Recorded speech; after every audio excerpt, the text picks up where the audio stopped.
আমাকে রে আশেপাশে আমি দাদার মুখে গল্প শুনছি। আমার দাদা গল্প করছে যে তাড়াত গাড়ি, এদিকে একটা কি গাড়ি, তাড়াত গাড়ি, একটা পাগলা ছিল, নাম হলো হাবু পাগলা, নাম শুনছেন? আমি কিন্তু দাদার মুখে শুনছি।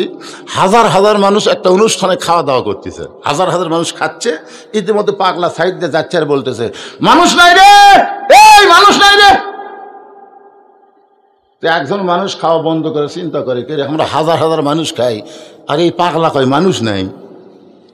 কাছে যায় বলতেছে কে রে ভাই এই কথা তুই কেমনে কইলি? পাগলা বলতে তুই কয়ে দেখ, তুই ক, তাহলে কয়ে দেখ পিটন কাক কর। কিন্তু আমি কইছি, জনগণ কিছু মনে করেনি, কারণ আমি পাগলা। সবাই মনে করে পাগলে কি কয়, ছাগলে কি খায়, দেখ তাহলে তুই বলে দেখ তোর অবস্থাটা কি হয়। বলে ভাই আমি বলবো না, তোর কাছে শুনবার চাই, তুই কেন কইলি? বলে শুনে তো লাভ হবে না, দেখা লাগবে রে পাগলা, শোনা কথার দাম আছে। তোকে কেমনি দেখবো? তো সাইডে চ, সাইডে যাই দেখ। এই বগলের তলটা দেখতেছে 15-20 জন মানুষ, আর বাদ বাকি সব শিয়াল করতে। ভাই কি দেখলাম? যা দেখলি খালি দেখে আর তা বলিস না। দেশালো কলিকাল, ভেড়া সাটে বাঘের গাল, আসল কথা বললে তোমায় জেলে দিবে রে, আসল কথা বললে তোমায় রিমান্ডে নিবে রে।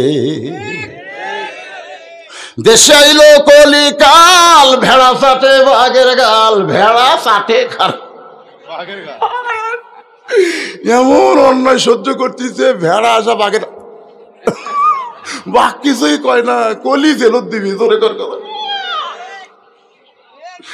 শোনেন, মুসলমান হলো বাঘের জাত, আর ভারতের মালাওনেরা হলো ভেড়ার জাত। জোরে কোন কথা ঠিক না?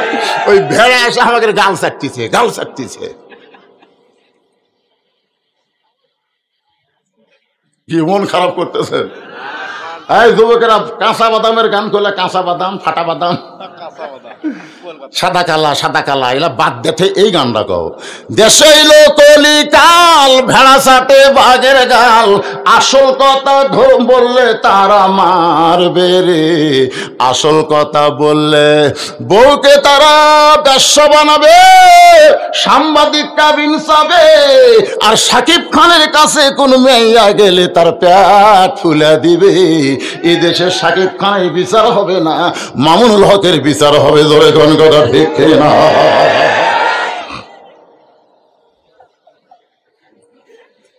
আল্লাহর বান্দার একটু মনোযোগ দিয়ে শুনবেন।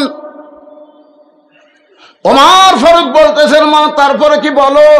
মেয়েটা বলতে শুধুমাত্র ঈমান গ্রহণ করার অপরাধে 12 বছর আমাকে জেলখানায় বন্দি করে রাখছে। আপনারা বলেন তো মেয়েটার অপরাধ কি? শুধু ঈমান গ্রহণ করছে, চুরি করছে, ডাকাতি করছে, হিরোইন। আমাকে জয়পুরহাটের মোবাইল একজন মুয়াজ্জিন বলতেছে, হুজুর কেমন আছেন? আমি বললাম আলহামদুলিল্লাহ। মুয়াজ্জিন সাহেব তোমার খবর কি? কয় নাউজুবিল্লাহ। নাউজুবিল্লাহ কেন? বলে হুজুর আযান দিচ্ছে, আকামত দিচ্ছে, কিন্তু ইমাম নাই।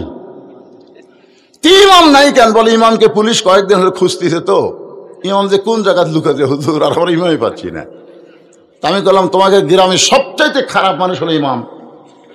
হুজুর যে কি কয়, আমাদের 5 পাড়ার মধ্যে ইমামের চাইতে ভালো মানুষ কেউ নাই, তাহলে তাকে পুলিশ খোঁজে কেন? মুয়াজ্জিন কয় আমি তো জানি না। আরে জানি না, আযান দাও, আকামত দাও, তোমার আকামত ইমাম মেহরাবে যায়, আর ইমামকে পুলিশ খোঁজে, তোমাকে খোঁজে না। তদন্ত করে দেখো তো ইমাম কোন দল করে। কিছুদিন পরে মুয়াজ্জিন আমাকে বলতেছে, হুজুর ইমামের মারাত্মক দোষ আছে। বলে সে দোষটা কি? বলে ইমাম বিশ্বাস করে মসজিদ শুধু আল্লাহর না, গোটা বাংলাদেশ আল্লাহর। শুধু মসজিদ ভালো হবে না, গোটা বাংলাদেশকে ভালো করতে গেলে আল্লাহর কোরআনের দল করা ছাড়া উপায় নাই। ইমাম গোপনে গোপনে আল্লাহর কোরআনের দল করে। এই খবরটা কে যেন থানায় দিয়েছে, তখন থেকে পুলিশ ইমামকে খুঁজতেছে। তাহলে অপরাধ কি? আল্লাহর দল করলি। মেয়েটার সবচাইতে বড় অপরাধ হলো ইমাম গ্রহণ করেছে। শুধুমাত্র ইমান গ্রহণ করার কারণে 12 বছর তাকে জেলখানায় বন্দি রাখছে। সকালবেলা 3টা করে চাবুক, বিকালবেলা 3টা করে চাবুক। জেলখানায় বন্দি করার পরে কিছু যে করে, এটা মামুন হককে দেখলেই বোঝা যায়। যে মানুষটা সিংহ শাবকের মতন ভাষণ দিয়েছে, সেই মানুষটা হাজিরা দিবার আসলে লাঠি ধরে হাসে। ধরে কোন কথা ঠিক না? সকালবেলা 3টা করে চাবুক, বিকালবেলা 3টা করে চাবুক মারছে। আমার দেহের এমন কোন জায়গা নাই যে জায়গায় চাবুকের আঘাত লাগে নাই। ইয়া আমির আল মুমিনিন, আপনি যখন রোম পারস্য দখল করলেন তখন আপনি ঘোষণা করে দিলেন মুসলমান কোন রাষ্ট্র যখন দখল করবে ওই রাষ্ট্র তখন আল্লাহর কোরআনের আইনে চলবে। আল্লাহর কোরআনতে যখন কোন রাষ্ট্র চলবে ওই রাষ্ট্রের জেলখানার কোনো দরকার পড়বে না। আমি রোমের জেলখানায় 12 বছর বন্দী ছিলাম। জেলখানার দরজা যখন মুক্ত হলো, আজকে 6 দিন হলে আমি আপনাকে খুঁজতেছি, কারণ আমার দাদা খ্রিস্টান, আমার বাবা খ্রিস্টান, যেই দেশে জন্ম নিয়েছে ওই দেশে সকলেই খ্রিস্টান। আমি একজন খ্রিস্টানের নারী মুসলমান হইয়া খ্রিস্টানদের কাছে কেমনে যাব, এজন্য আপনাকেই খুঁজতেছিলাম। ইয়া আমির আল মুমিনিন, আপনাকে যখন আমি পেয়ে গেলাম তাহলে এই দুঃখী মেয়েটাকে আপনি একটু আশ্রয় দিবে। ওমর ফারুক বললেন, মা আমি তোমাকে আশ্রয় দিবার তো পারবো না। মেয়েটা বলতে যে কোন কি, আমি জেলখানার ভিতর থেকে শুনবার পাইছি আপনার মতন ভালো মানুষ দুনিয়াতে নাই। মানুষ যখন সারা রাত ঘুমায় আপনি তখন দুঃখী মানুষের কষ্ট দেখেন রাতের অন্ধকারে, আর এইরকম একটা দুঃখী মেয়ে তাকে আপনি আশ্রয় দিবার পারবেন না। ওমর ফারুক বললেন, মা ইসলাম কোনোদিন কাউকে আশ্রয় দেয় না, বরং ইসলাম মানুষকে অধিকার দেয়। মেয়েটা বলতেছে, আমির আল মুমিনিন ইসলাম আমাকে কি অধিকার দিবে? ওমর ফারুক বললেন, তোমার বয়স কত? এ মায়েরা যারা পর্দার অন্তরে আছেন একটু মনোযোগ দিয়ে শুনবেন। ওমর ফারুক মেয়েটাকে বললেন, তোমার বয়স কত? বলে 6 বছর বয়সে ঈমান গ্রহণ করেছি আর 12 বছর জেলখানায় কাটাইছি। 6 আর 12 যোগ করলে কত হয়? যুবকেরা জোরে বলো কত? ওমর ফারুক বললেন, 18 বছরের একজন যৌবনা নারীর জন্য ইসলামের 1 নম্বর অধিকার হলো ভালোর সঙ্গে বিয়া বসা। বহু অধিকার নারীকের আছে, তার মধ্যে 1 নম্বর অধিকার হলো ভালো ছেলে। জোরে কোন কি ছেলে? ইসলাম যদি বলতো সুন্দর ছেলে তাহলে আমার মতন কালো জীবনে বউ পেত না। জোরে কোন কথা ঠিক কিনা? দেখেন ইসলামের মায়ের দেখছেন, ইসলামের মায়ের কি ভালো একটা ছেলে। ভালো ছেলে মানে কি বুঝতেছেন? শাকিব খান না, না আমি তো বলতেছি ভালো। হ্যাঁ খেয়াল করে শোনেন, ভালো একটা ছেলের সঙ্গে তোমার বিয়ে বসার অধিকার আছে। ওমর ফারুক বললেন, এই মুহূর্তে তোমার কোনো অভিভাবক নাই, ভালো ছেলে খুঁজবে কেমনে? ভালো ছেলে কেমনে খুঁজবে? বাংলাদেশে ভালো ছেলে খোঁজে না, খালি মেয়া খোঁজে। ধরে কোন কথা ঠিক কিনা? শোনো, আমি একটা ভালো ছেলের খবর দিচ্ছি, দেখো তো ছেলেটা তোমার পছন্দ হয় কিনা। মেয়েটা বলতেছে, আমির আল মুমিনিন তাহলে বলেন তো সেই ভালো ছেলেটার নাম কি? ওমর ফারুক বললেন, ছেলেটার নাম হলো আব্দুল্লাহ, বয়স হলো 22 বছর, লম্বায় হলো 6 ফুট 2 ইঞ্চি, গায়ের রং ফর্সা, চাঁদ বরণ চেহারা, 6 লক্ষ হাদিসের হাফেজ, বাবার নাম হলো ওমর।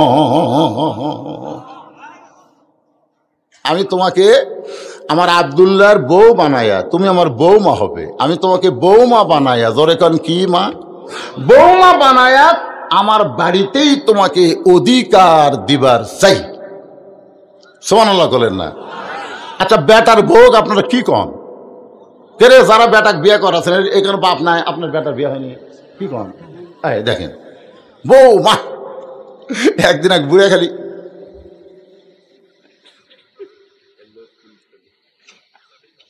কি এরকম হুজুর এই ওয়াজ করেন না তো?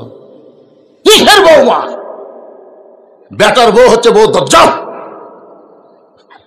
মানে এমন এক বেটার বউ পাশে বুঝলেন, আসার পর থেকে খালি ওরই বাপক খাওয়াই, শ্বশুর খিলাই না। আমার বউ আর কানে কানে বলতেছে, আগামী সোমবার কিন্তু আমার বাপ আসবে। আর বাপ কিন্তু পাতাশি মাছ, ট্যাংরা মাছ, দেশি মুরগি, ইলিশ মাছ, এশিয়ার দই। আমি বললাম ঠিক আছে, অসুবিধা নেই। সবগুলো এনে দিছি। সোমবার সকাল থেকে আমার বউ পাকত বসে গেছে একটা কাজের লোক নিয়ে। দুপুরে বেলা ডেকে টেবিল ভরা খাবার, 16-17 আইটেম করে শ্বশুরের সামনে দিয়ে। শ্বশুর তো খাবারই পারে না, আর বউ খালি বলতেছে, আর এক টুকরা খানাব্বা, আর এক টুকরা খানাব্বা। শ্বশুর বলতেছে, এই জন্যই তো আমি রাগ করে আসি না, এত খাওয়া যায়। আমি দূর থেকে চোখের পানি বের করে মনে মনে করলাম, মাবুদ মেয়েরা তার বাপকে কত ভালোবাসে, বাবা খাবার চায় না তারপরে জোর করে খাওয়ায়। কয়েকদিন পরে দেখে আমার বাবা বিস্কুট খাইতেছে, আর কিছুক্ষণ পর পর এই লোক এবং কিছুক্ষণ পর পরে আমি যেই কাছে আসলাম, আব্বা কাইকে রে হুজুরাই হুজুরাই তুই ভালো বিস্কুট চোখে দেখিস না। এ কি বিস্কুট রে, যতবার আমি আসি তোর বউ এক থালি বিস্কুট দেয়, খালি দাঁতের সাথে লেখা যায়। মানে বিস্কুট যখন টাটকা ছিল তখন আমার বউ আমার বাবক দেয়নি, যখন ব্যাসটা হসে আর পিঁপড়াও খায় না পোকাও খায় না, ওটা দিছে শ্বশুরক। আমি চিন্তা করলাম, ও তোর বাপ আসলে 15 আইটেমের খাবার, আর আমার বাবা আসলে 22টা বিস্কুট। লিয়াবলুয়াকুম আইয়ুকুম আহসানু আমালা, আল্লাহ বলতেছে তোমাদের পরীক্ষা করা হবে সুন্দর আমলের। এই মুহূর্তে আমার আমল কি, আমার আমল কি, আমার আমল কি, না না আমার আমল কি। আর ভিতরে ইমান বলতেছে। আস্তে আস্তে ঘরের মধ্যে যায় একটা বুদ্ধি করলাম যে আমার বউ তো ঘরের মধ্যে আনা লাগবে, কি করে আনা যায়।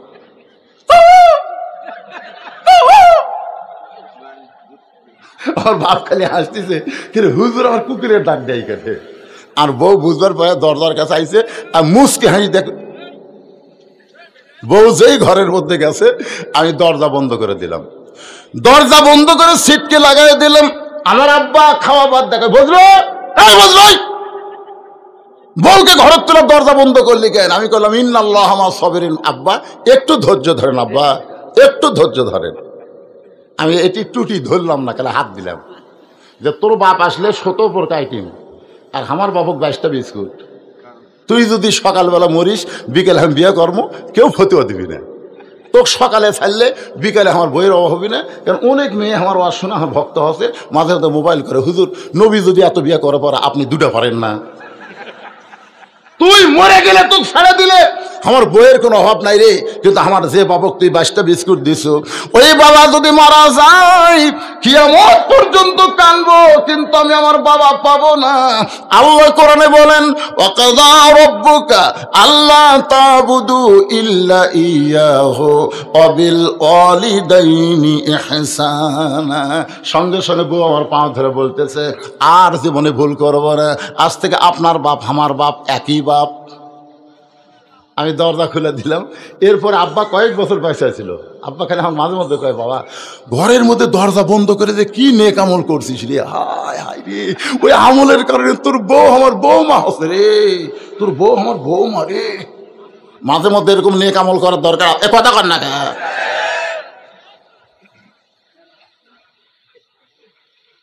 আমার মায়েরা বোনেরা যারা আছেন দেখবেন, এরা বাবার আত্মীয় ভালোবাসে, শ্বশুর আত্মীয় পছন্দ করে না। বাবার বাড়ির কুত্তে আসলে তাকেও খাবার দেয়, বাবার বাড়ির কুত্তে জোরে কন ঠিক।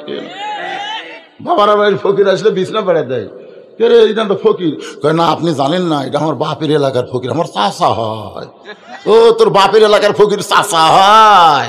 আর শ্বশুরের ভাই আসলে কয় আমি তো আপনাকে চিনি না, চা পাক খালি জুতের বাড়ি, জোরে কন কথা ঠিক। আমার মায়েরা মনোযোগ দিয়ে শোনেন, যে আমলের নেক আমলের পরীক্ষা হবে সেই পরীক্ষা নিয়ে কথা বলতেছি। এবার ওমর ফারুক বললেন, মা আমার বাড়িতে তোমাকে আমার বৌমার অধিকার দিয়ে তোমাকে রাখতে চাই। মেয়েটা বলতেছি, আমির আল মুমিনিন আপনি কিন্তু আমাকে বলেছেন ভালো একটা ছেলের সঙ্গে বিয়া বসার অধিকার আছে, আপনার আব্দুল্লাহ কি সব চাইতে ভালো? ওমর ফারুক বললেন, আমার 2 চোখে আমার আব্দুল্লাহর চাইতে ভালো কোনো ছেলে তো পড়তেছে না। মেয়েটা বলতেছে, আমির আল মুমিনিন তাহলে আমি একটা ছেলের খবর দিব, দেখেন তো এই ছেলেটা কেমন লাগে। ওমর ফারুক চমকে উঠছে যে তুমি জেলখানার মধ্যে বন্দি থাকা মেয়ে, তুমি ভালো ছেলের খবর কেমনে জানো? মেয়েটা বলতেছে, আমির আল মুমিনিন ছেলেটার নাম হইল হোসাইন, বাবার নাম হলো আলী, মায়ের নাম হলো ফাতেমা, আর নানার নাম হলো মুহাম্মাদুর রাসূলুল্লাহ। এখন এই 2 ছেলের মধ্যে আব্দুল্লাহ আর হোসাইন, এই 2 জনের মধ্যে ভালো কোনটা? জোরে কন। 2টাই ভালো, 2টাই ভালো, কিন্তু বেশি ভালো ওমর ফারুক চোখের পানি বের করে বলতেছেন, মা সাইদুস শাবাবে আহলেল জান্নাহ হাসান হুসাইন রাদিয়াল্লাহু তাআলা আনহুমা, জান্নাতি যুবকদের সরদার হবে হাসান হুসাইন। আমার আব্দুল্লাহর চাইতে হুসাইন কোটি কোটি গুণ ভালো। তুমি এটা বলতেছে হুসাইনের মতন ভালো ছেলে থাকতে আপনার আব্দুল্লাহর সাথে বিয়া বসবো কেন? আপনি তো বলেছেন ভালো একটা ছেলের সঙ্গে বিয়ে বসার অধিকার আছে, তাহলে হোসেনের মতন ভালো ছেলে থাকতে আপনার আব্দুল্লাহর সঙ্গে বিয়ে বসবো না? ওমর ফারুক মেয়েটাকে নিরাপদ আশ্রয় দিয়া পরন্ত বিকেল বেলায় হজরত আলীর দরজায়, আসসালামু আলাইকুম ইয়া আহলাল বাইত আম্মা সাইলা ফালা তানহার। হজরত আলী চমকে গেল, হজরত আলী চমকে গেছে, এই গল্প করা চলবে না, যায় মিডিয়া ম্যানেরা গল্প না, যায় সাইডে বসে থাকো তো। মানে এরা তো আমার ওয়াজের হাফেজ, বোঝেন না? আমি কোন কথা কুড়ি থেকে শুরু করবো এটা মুখস্থ হয়ে গেছে। তোমরা গল্প করলে চলবি, তাই জনগণ এমনি তোমাকে ক্যামেরার কারণে খেপে আছে, গল্প করো না বাজান সোনার স্থানেরা। আল্লাহর বান্দার খেয়াল করে শোনেন, আম্মা সাইলা ফালা তানহার কোরআনের আয়াত। এই আয়াতটা আল্লাহ ফকিরকে উদ্দেশ্য করে নাজিল করেছে। আসলে ফকিরকে কথা কয় না, আমরা ধনী লয়, আমরা ফকির। আরে বাবা, হযরত আলী দরজা খুলে বলতেছে, আমিরুল মুমিনিন আপনি ফকিরের আয়াত কেন তেলাওয়াত করলেন? ওমর ফারুক বলে, আলী রে, জীবনে কোনোদিন ঘটকালি করি নাই, আজকে প্রথম ঘটক হয়ে তোমার বাড়ির দরজায় তোমার হোসেনের ব্যাপারে একটু ঘটকালি করতে চাই। হযরত আলী বলতেছেন, আপনার মতন মহান ব্যক্তি যখন ঘটক হবে তখন পাত্রী অবশ্যই ভালো হবে। ওমর ফারুক বলতেছে, 1 নম্বর গুণ হচ্ছে 6 বছর বয়সে মান গ্রহণ করছে। কয় বছর? 2 নম্বর গুণ হলো 12 বছর ইমানের পরীক্ষা দিয়েছে। ইন্নাল্লাযীনা ক্বালু রাব্বুনাল্লাহু সুম্মা ইসতাকাম। 3 নম্বর গুণ হলো আমার আব্দুল্লাহকে পছন্দ করে না, আমি সেই মেয়েটার সঙ্গে তোমার হোসেনের ব্যাপারে ঘটকালি করতে চাই। আলী মুসকে মুসকে হাসার কয়, আমি মনে মনে এমন একটা মেয়ে হোসেনের জন্য খুঁজতেছিলাম। সুবহানাল্লাহ কবেন না? আপনারা বলেন তো, দেখে দেখে খোঁজা না মনে মনে খোঁজা, কোনটা ভালো? এক ছেলের বাপ বলতে, হুজুর এ পর্যন্ত 19টা দেখছি, এখনো পছন্দ হয়নি। তা আমি করলাম, কে ভাই আবার বিয়ে করবে? হুজুর আপনি বোঝেন না, আমার জন্য না তো, আমার ছেলের জন্যে। তো কিভাবে দেখলেন? লাড়া ছাড়া দেখছি হুজুর, লাড়া ছাড়া দেখছে। মেয়ের হাত ধরে টিপতেছে আর বলতেছে, মা তোমার নাম কি মা? কোন স্কুলে পড়ো মা? মানে এরকম 19টা মেয়ে লাড়তে লাড়তে বুড়া লুচ্চা হয়ে গেছে। ধর এখন কি হয়ে গেছে, ওই আরো লাড়বি বেটাক বিয়ে দিবি না, ওই লাড়ার একটা ধান্দা তুলছে। কি ধান্দা? বুড়া কিন্তু তো খাড়া হয় না, খালি লাড়া। ধরে কর এ কথা বোঝেন না কেন? বুঝতেছেন না কত বড় খারাপ বুড়া? আপনারা কি মনে করছেন দেখে শুনে বিয়ে করানো যাবে না? আমার এলাকার এক ছেলে বিয়ে করবার যায়, বিয়ে করে তার বাপ বিয়ে করছে। তার মানে কি, বিয়ের আগে বেটার জন্যও তা বাপের জন্যও তাই। ধরে কোন কথা ঠিক কিনা? লাড়িচ্ছে দেখি তো মাত্র কোন পক্ষের মা হয় এটা? বিয়ে করানোর পরে তোর বৌমা হবে, তার আগে কেউ না। ধরে কথা কন না ভাই। হযরত আলী বলতেছেন, মনে মনে এমন একটা মেয়ে খুঁজতেছিলাম। ওমর ফারুক বলে, আলী রে, তাহলে আল্লাহ আমার ঘটকালি কবুল করেছে। এই বলে 2 জন যখন কোলাকুলি করতেছে, এমন সময় হোসেন ঘর থেকে বের হয়ে বলে, ও 2 মুরব্বী, আপনার 2 জন যেইভাবে কোলাকুলি করতেছেন মনে হয় বিয়ে আপনারাই করবেন। ওমর ফারুক রাস্তা দিয়ে গেলে শয়তান কয়দিন যায় না? সেই হযরত ওমরের চেহারা রক্তের মতো লাল করে বলে, হোসেন আমরা যে 2 জন তোমার মুরব্বী, আমাদেরকে তুমি কি মুরব্বী মানো না? হোসেন বলতেছে, আপনার 2 জন মুরব্বী আমি জানি, সম্মান করি, কিন্তু আসল মুরব্বী হিসাবে কেবল মাত্র আমার নানাকেই মানি। একমাত্র নানা ছাড়া এই দুনিয়ার কাউকে পুরাপুরি মানা যাবে না। এই জন্য আল্লাহ বলেছেন, কুল হে রাসূল আপনি বলেন, ইন কুনতুম তুহিব্বুনাল্লাহ ফাত্তাবিউনি। আজকে খালি এই যে মানা বেশি হয়ে গেছে। আগে তবলিগের 1 মুরব্বী ছিল, কয় মুরব্বী? এখন দুটা হচ্ছে, একটা এতাহাতি একটা অজাহাতি। আই রে মারামারি ভাই, একসাথে আমি চিল্লে দেওয়া দেখছি। এখন দুইজন দুই গ্রুপত গেছে, একজন আলেমের গ্রুপত গেছে আর একজন এতাহাতি আগের গ্রুপত আছে। ও রে কাফের, খালি বেশি মুরব্বী মানার কারণে আমাকে বাংলাদেশে কাদরিয়া, চিশতিয়া, নকশবন্দিয়া, মুজাদ্দিদি হয়ে গেছে। জোরে কোন কথা ঠিক কি না? এত তরিকা লাগবে না, তরিকা মাত্র একটা। জোরে কোন কয়টা? আল্লাহর হুকুম আর নবীর তরিকা। তোর তো আলাদা আলাদা তরিকা বানানোর পারমিশন কে দিল রে? জিকিরের মধ্যে চিশতিয়ার তরিকার জিকির, চিশতিয়া চিশতিয়া আর মুজাদ্দিদ, এটা কি কয়? মুজাদ্দিদিয়া, এটা কাদরিয়া।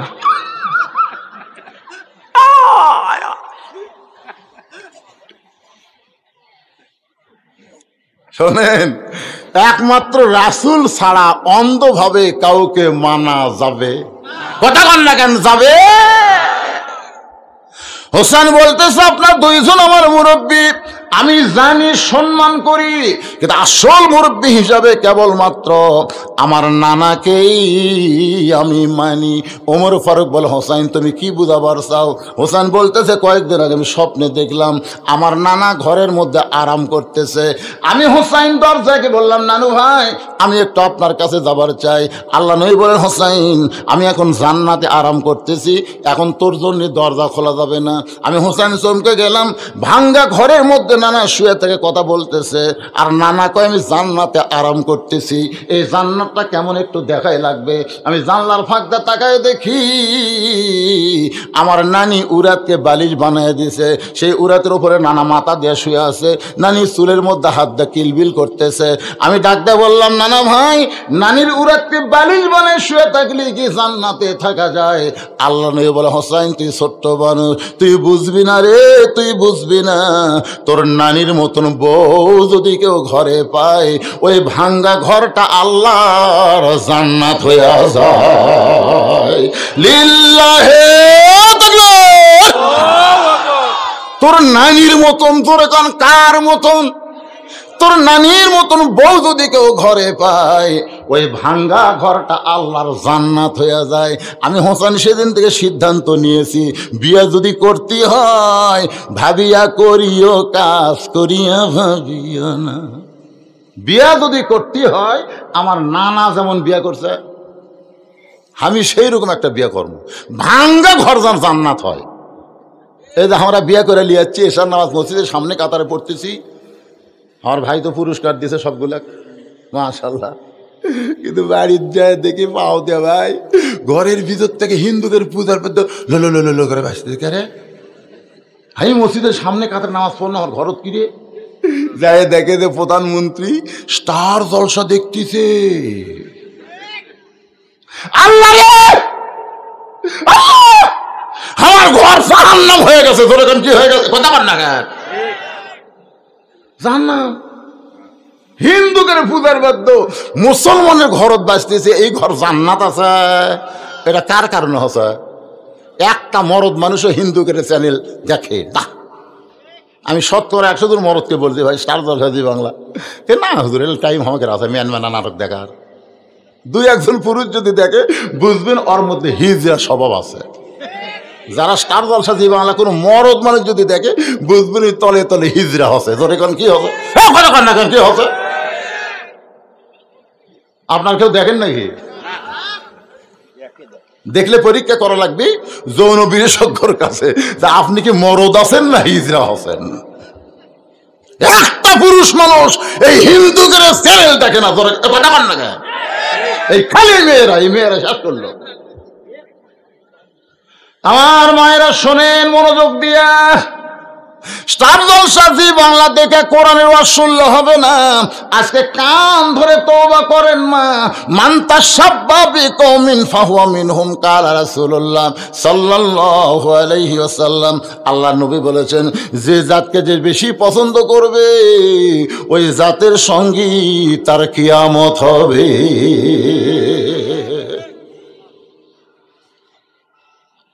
হোসেন দৌড়ে গিয়া বাবার আঙ্গুল টান ধরছে, আঙ্গুল ধরে বলতেছে, বাবা আপনি সত্যি করে আমিরুল মুমিনের সামনে বলেন তো, আমার মা আপনার কেমন বউ ছিল বলেন।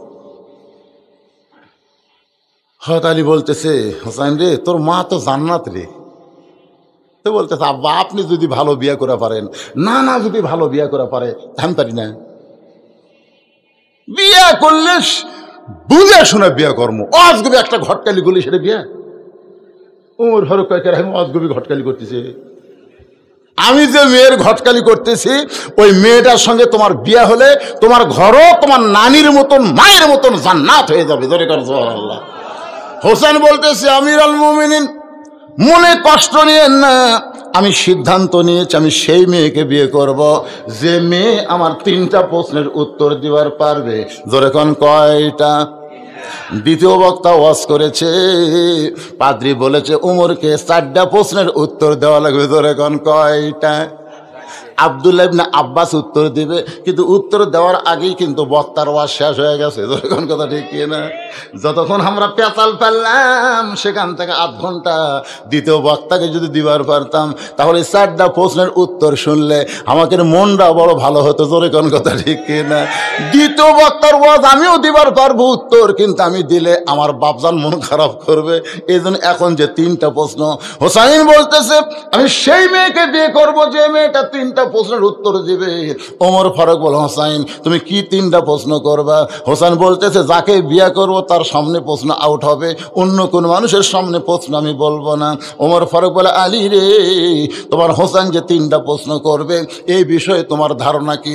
আলী বলতেছে, জীবনের প্রথম শুনলাম। ওমর ফারুক বলে, আমিও জানি না, তুমিও জীবনের প্রথম শুনলা, তাহলে মেয়েটা উত্তর দিবার পারবে না। আমার ঘটকালি আল্লাহ কবুল করলো না। কানতে কানতে মেয়েটার দরজায়, মা আমার আব্দুল্লাহ বিয়া কর মা, তোর জীবন শান্তি হবে। মেয়েটা বলতে থাকলে, একটা বার বলেন হোসেনের চাইতে ভালো, তাহলে একটা বার বলেন আব্দুল্লাহ হোসেনের চাইতে ভালো, আমার কোনো আপত্তি নাই। ওমর ফারুক বলে, যেটা বলা যাবে না সেটা কেমনে বলবো? তবে শুনে নাও মা, হোসেন সেই মেয়েকে বিয়ে করবে যে 3টা প্রশ্নের উত্তর দিবার। এই প্রশ্ন আমি ওমর জানি না, তার বাবাও জানে না, তাহলে তুমি কেমনে উত্তর দিবা? মেয়েটা বলতেছে, আমিরুল মুমিনিন হোসেন কি 3টা প্রশ্ন করবে আমি জানি না, তবে আমার ঈমান বলতেছে আমি না পারলেও আমার আল্লাহ পাবে। লিল্লাহে তাকবীর। আমার ঈমান বলতেছে, জোরে কোন কি? প্রধানমন্ত্রী কইছে 23 সাল দুর্ভিক্ষের বছর, আসলে 23 সাল দুর্ভিক্ষের বছর হবে না, আমার ঈমান বলতেছে পরিবর্তনের বছর হবে। ঈমান ঈমান আমাকে ঈমান কি কয়? নামবি না হুজুর? নামবি না? নামবি না হুজুর? আমার তো একজন নেতা কইছে, যতই অ্যাঙ্গেলে ওয়াজ করেন ডাইরেক্ট ওয়াজ করেন, নামবি। আমি নেতার কাছে বললাম, ভাই একটু সাইডে চলেন, আপনাকে একটা গল্প শুনে। কি গল্প হুজুর? শোনেন। 5 তলা তুটে 1.5 লাখ টাকার খাট আর 12,000 টাকার কম্বল ওরে তামানে রাত 9টার সময় গাঁত দিয়ে বলতেছে, আমার বাড়ি আমার ঘর আমাক নামাইকে। এই কথা বলে লোকটা শুইছে। 3টার সময় আল্লাহ একটা ভূমিকম্প দিছে, এমন ভূমিকম্প দিচ্ছে ভয়ের ঠেলাই নামছে ঠিকই, কিন্তু কম্বলের মধ্যে লুঙ্গিটা আছে ওটাও পরার টাইম পায়নি। ফেরেশতা বলতেছে, আল্লাহ ই কলো নামবি নামাইকে, আর তুমি তাকে ন্যাংটা করে নামালে। আল্লাহ বলতেছে, যারা ক্ষমতার অহংকার করে নাম্বার চায় না তাদেরকে আল্লাহ মাঝে মধ্যে এভাবে ন্যাংটা করেই নামায়। জোরে কোন কথা ঠিক কিনা? এই জন্য আমার সঙ্গে ঈমানের দাবিতে সকলে পড়েন, তো ইজ্জুমান তাশা পড়েন, তো ইজ্জুমান তাশা ওয়া তুযিল্লু মান তাশা বিয়াদিকাল খায়র ইন্নাকা আলা কুল্লি শাইইন কাদির। সম্মান দেয়া 5 তলায় তোরা মালিককে, আবার অপমান করে ন্যাংটা করে নামানোর মালিককে, ভালো মন্দর মালিককে, সমস্ত ক্ষমতার মালিককে। মেয়েটা কি বলতেছে? আমার ঈমান বলতেছে হোসেন কি তিনটা প্রশ্ন করবে আমি জানি না, তবে ইমান বলতেছে আমি না পারলেও আমার আল্লাহ পারাবে। সঙ্গে সঙ্গে হযরত ওমর মারছে দৌড়, এক দৌড়ে হযরত আলীর দরজায়। আলী দরজা খুলে বলতেছে আমিরুল মুমিনিন। কিছুক্ষণ আগে কানতে কানতে চলে গেলেন, আবার কেন আইছেন? ওমর ফারুক বলতেছে তারিখ করব। হোসেন বলে কিসের তারিখ? বলে রে বিয়ে করার তারিখ না রে, তুমি যে তিনটা প্রশ্ন করবে এই তিনটা প্রশ্নের উত্তর দিবার পারবে কি পারবে না তারই তারিখ। আলী বলতেছে আপনি কি পাগল হচ্ছেন? যেই প্রশ্ন আপনিও জানেন না আমিও শুনিনি, আর সেই প্রশ্নের উত্তর ওই মেয়ে দিবে? ওমর বলতেছে আলী ভাই মেয়েটা এমন একটা মারেফতের কথা কছে রে যে আমি না পারলে আমার আল্লাহ পারাবে। আর এই কথাটা বলেছে ইমানের দাবিতে। কিসের দাবি? ইমানের দাবি যদি কুরবানি হয় সেই দাবি ঘরে বসে থাকা নয়। বসে থাকবেন? ইমানের দাবি হলো কিছু বিনিময়, সেই বিনিময় যদি যে জুলুম হয়। ইমানের দাবি হলো কিছু বিনিময়, সেই বিনিময় যদি কলিজার ঘাম হয়। সেই ঘাম দিতে যেন তৈরি থাকি ওগো দয়াময় আমার আল্লাহ দয়াময়।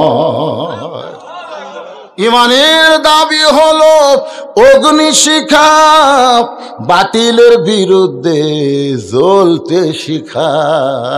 ইমানের দাবি হলো অগ্নিশিখা, বাতিলের সঙ্গে আপোষ করা। দরকার আপোষ করা, দরকার হলে জীবন দিব কিন্তু ইমান দিব।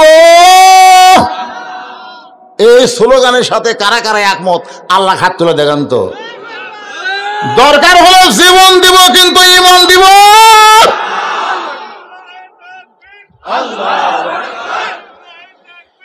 হাত নামান, হাত নামান ভাইজান। শোনেন শোনেন, আমি যতই চেষ্টা করি আমি কিন্তু আমার জীবন বাঁচাবার পারবো না। মাইকেল জ্যাকসনে 11টা এফআরসিএস মানে সমস্ত ডিগ্রি শেষ করা ডাক্তার রাখছিল, 11টা বিষয়ের ওপরে 150 বছর বাঁচবি। কয়শো বছর?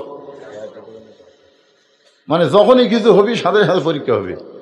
একটা কম্পিউটার সব সেট করছে, মাত্র 49-এর মধ্যে আজরাইলকে আল্লাহ পাঠিয়ে দিচ্ছে, যা তুমি ডাক্তার সেট করছে। মাইকেল জ্যাকসন রে প্রতি মাসে ডাক্তারের বেতন দিচ্ছিল বাংলাদেশের টাকায় 70 থেকে 80 লাখ টাকা। সেই জ্যাকসন 49 বছরই মরে গেছে। তার মানে আমরা যতই চেষ্টা করি জীবন বাঁচাবার পারবো না, তবে একটু চেষ্টা করলে আমরা ইমান বাঁচাবার পারবো। তো যেটা চেষ্টা করে বাঁচান যাবি সেটা চেষ্টা করেন, যেটা বাঁচানি যাবে না তার পাশে আমাকে এত ধান্দারে ঘাড় কাজ করে দেখতেছেন। কি দেখতেছেন ভাই? 12 তালা হসে ইঞ্জিনিয়ার করছে, আরো 3 তালা তোলা যাবে। 2 কান্তে 2 ফেরেস্তা কয় শয়তান রে, উপর দিকে সাড়ে দেখে সবাইকে কষ্ট হয় না কেন? মাজার লাঠি দিয়া কয় ভিত মজবুত আছে তো, এই বিল্ডিং কিন্তু 100 বছর টিকসই হতে হবে, ভিত কি মজবুত আছে? আল্লাহ কয় তোর মাজার ভিত ভেঙে গেছে শালা, ঘরের ভিত দেখতে তুই পাগলা হয়েছ। আমি হচ্ছি বগুড়ার। শোন, আপনারা কোন জায়গার? আমি বগুড়া তোয়াজ করতেছি। আমার বগুড়া তোয়াজ করে দেয় না ভাই। ভাই দেখি ভাই পাইছে আল্লাহ জানে রে, একেবারে দেয় না। না আমি লিখছি কিন্তু দিচ্ছে না।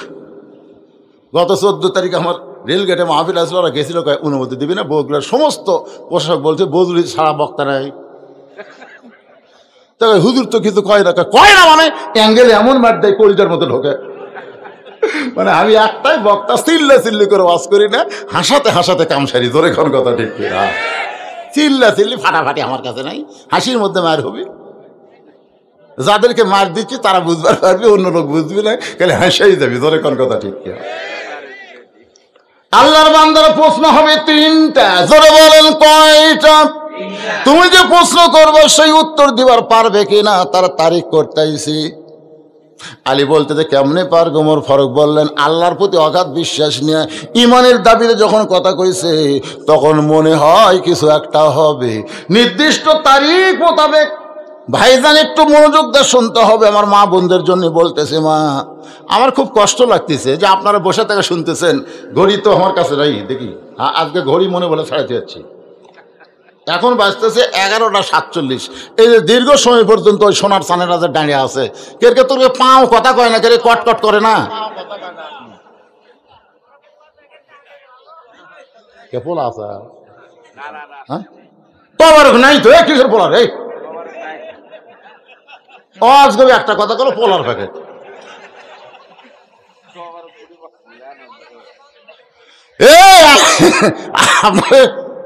তোমারও কিন্তু নাই।